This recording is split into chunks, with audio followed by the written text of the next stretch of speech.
Good morning. Thank you very much.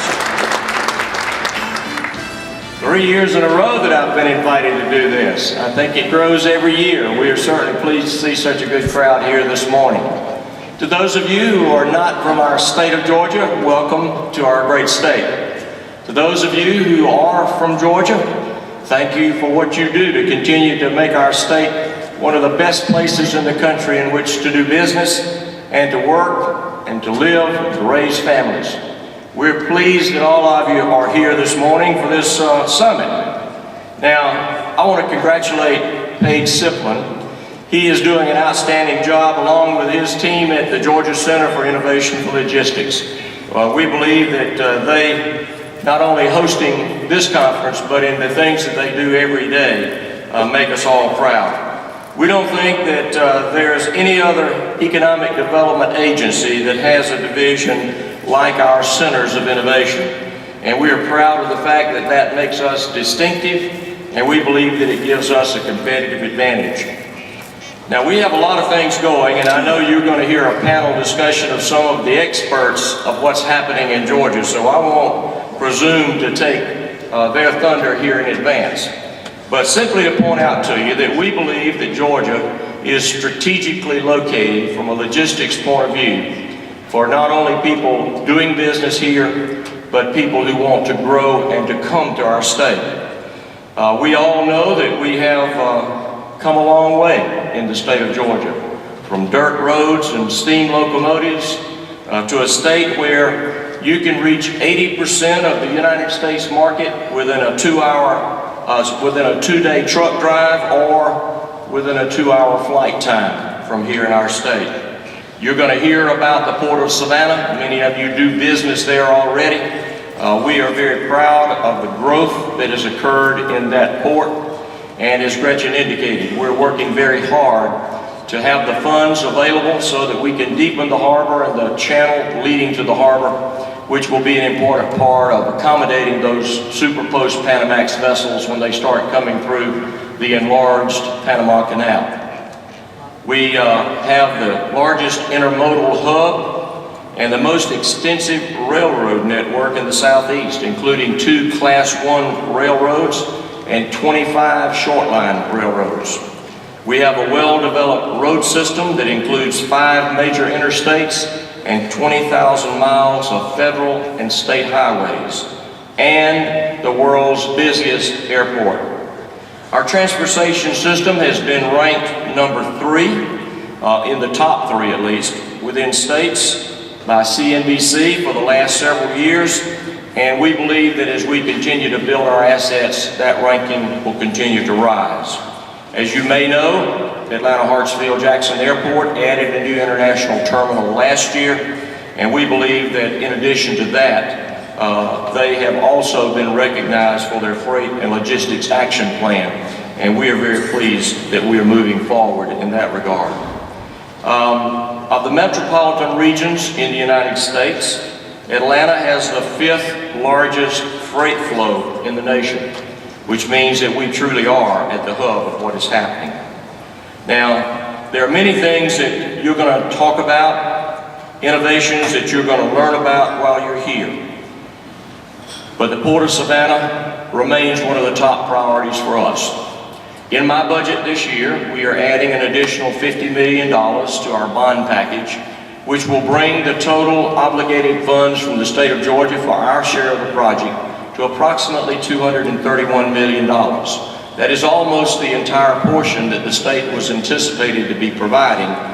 We're just continuing to prod our federal authorities so that they begin to put their money into the project, which was initially anticipated to be that they would bear the major portion of the cost. We know too that even though we have a very extensive interstate system, that we do have problems that we have to address. We have to address the I-85 and I-75 corridors, and we are doing so, both from the standpoint of domestic travel as well as being able to transport goods and services. The state of Georgia, of course, has seen improvements along our rail system, including those portions of the rail system owned by the state of Georgia and by CSX and by Norfolk Southern. And we continue to focus on our development terminals as a part of that. Our air cargo facilities, we're going to continue to maintain those and hopefully continue to improve them.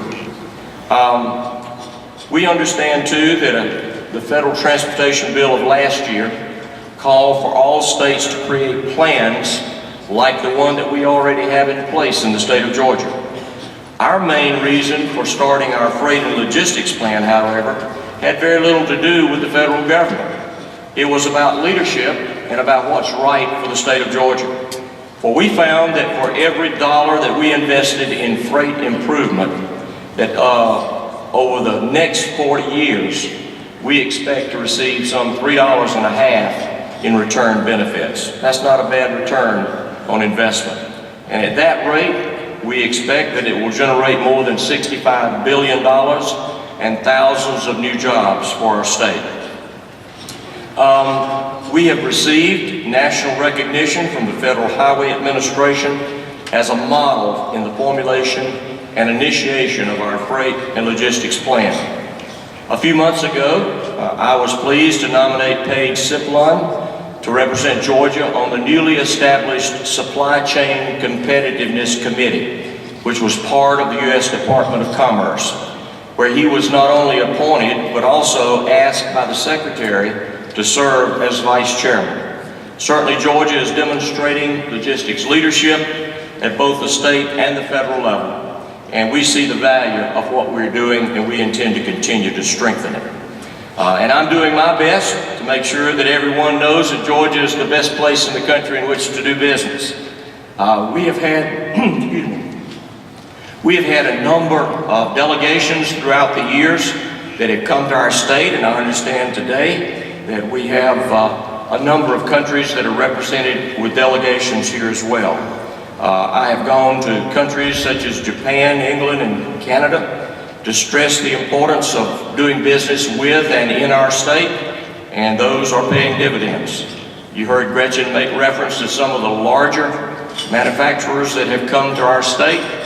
Certainly Caterpillar, that is well on its way to producing its products and will use the Port of Savannah as an export point of departure, will bring about 1,400 jobs to our state. Baxter International, a pharmaceutical company, will make $1 billion capital investment in our state, and they're well on their way to providing perhaps about 1,400 jobs. And many others, some of whom are represented here today, have not only come to Georgia, but have been in Georgia and have decided to grow and to expand here. And we thank you for that. We even got a Starbucks, decided to put a manufacturing plant over in the Augusta area. Even though it's 140 jobs, it is a start, and it's certainly a welcome addition to the job opportunities in that state. But we recognize that manufacturing is a key in the supply chain that affects logistics. Last year, our General Assembly made sweeping tax reforms for our state. Most of them came out of a competitiveness initiative that we put in place the first year I became governor. One of the important parts of that was to remove the sales and use tax on energy that is used for manufacturing. We know that manufacturing not only drives the availability of jobs, but is certainly a driver in the supply chain. This year, we believe that the General Assembly will continue to build on that record with additional transportation dollars. One of the things that the General Assembly has done is to recognize that even though there are sometimes advantages for making your transportation dollars be allocated by your congressional districts, that because of a state like ours where interstates and interchanges on our interstates are so costly, that they overlap. And this year they have abolished the requirement that we absolutely appropriate by congressional district our transportation tax dollars, because we know that there are projects that have statewide benefits, and it allows us to be more competitive if we do that. So we think we're moved in the right direction in those ways as well. Now, we will do our part. We have done our part up to this point from a state perspective. but we recognize that government is an important player in the overall logistics picture. So, in keeping with your theme, we will better connect our logistics assets, highway to rail, rail to port. We will compete with any state out there in the business of attracting business, and we will grow because of all of it. I believe that pretty well summarizes not only your conference, but what is happening in the state of Georgia. Thank you for having me here this morning, and have a good conference.